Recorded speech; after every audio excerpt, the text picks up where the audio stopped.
जब ये लगन लग जाती है केवल भगवान चाहिए, भगवान उसकी परीक्षा लेते हैं। जैसे एक छोटा बच्चा रोने लगे तो माँ उसको खिलौने देती है। अगर उन खेल में राजी हो गया तो अपने कार्य में मस्त है, जाने की जरूरत नहीं है। फिर खिलौने छोड़कर रोने लगा तो फिर बहन बेटियों को भेजती है, जा तू गोद में ले ले। अगर उसकी गोद में भी रोने लगा तब तो कहती नहीं मानेगा, ये बड़ा हठीला है, ला मुझे ला। तब वो दुलार करती है।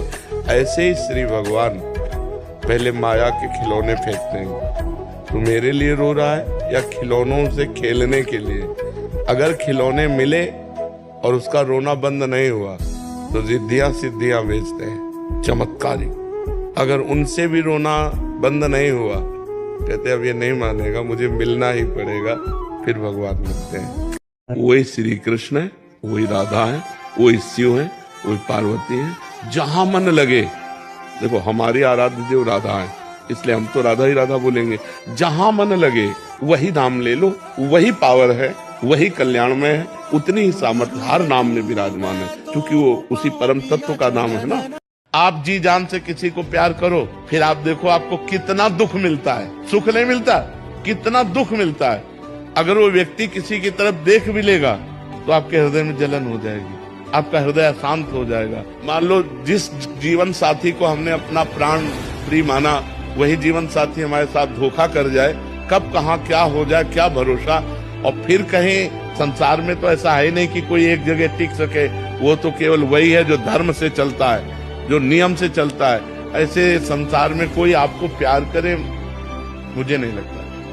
प्यार करने वाले तो सिर्फ भगवान है, जो हमारे अवगुणों को भी भुला करके हमसे प्यार करते हैं। यहाँ तो केवल गुणों का प्यार है। जिस दिन देखा कि तुमसे अच्छा कोई मिल गया, फिर ब्रेकअप।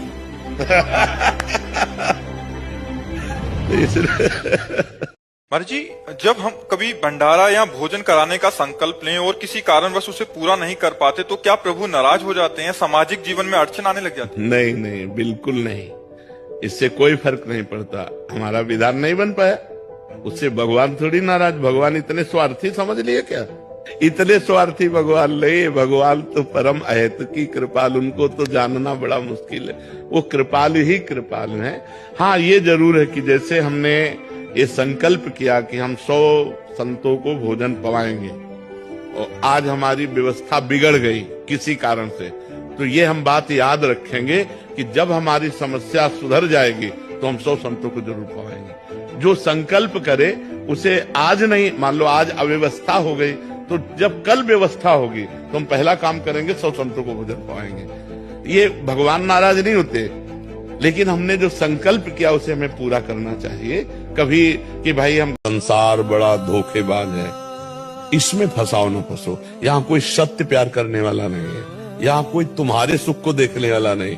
तुमसे सुख मिल रहा है और तुमसे बढ़कर कल इनसे सुख मिलने लगेगा तो तुम्हें देखेंगे भी नहीं। समझ रहे? महाराज जी, जब हम कभी भंडारा या भोजन कराने का संकल्प लें और किसी कारणवश उसे पूरा नहीं कर पाते, तो क्या प्रभु नाराज हो जाते हैं? सामाजिक जीवन में अड़चन आने लग जाती है? नहीं नहीं, बिल्कुल नहीं। इससे कोई फर्क नहीं पड़ता। हमारा विधान नहीं बन पाया, उससे भगवान थोड़ी नाराज। भगवान इतने स्वार्थी समझ लिए क्या? इतने स्वार्थी भगवान नहीं। भगवान तो परम अहेतु की कृपाल, उनको तो जानना बड़ा मुश्किल है। वो कृपाल ही कृपाल है। हाँ, ये जरूर है कि जैसे हमने ये संकल्प किया कि हम 100 संतों को भोजन पवाएंगे और आज हमारी व्यवस्था बिगड़ गई किसी कारण से, तो ये हम बात याद रखेंगे कि जब हमारी समस्या सुधर जाएगी तो हम 100 संतों को जरूर पवाएंगे। जो संकल्प करे उसे आज नहीं, मान लो आज अव्यवस्था हो गई, तो जब कल व्यवस्था होगी तो हम पहला काम करेंगे, 100 संतों को भोजन पवाएंगे। ये भगवान नाराज नहीं होते, लेकिन हमने जो संकल्प किया उसे हमें पूरा करना चाहिए। कभी कि भाई हम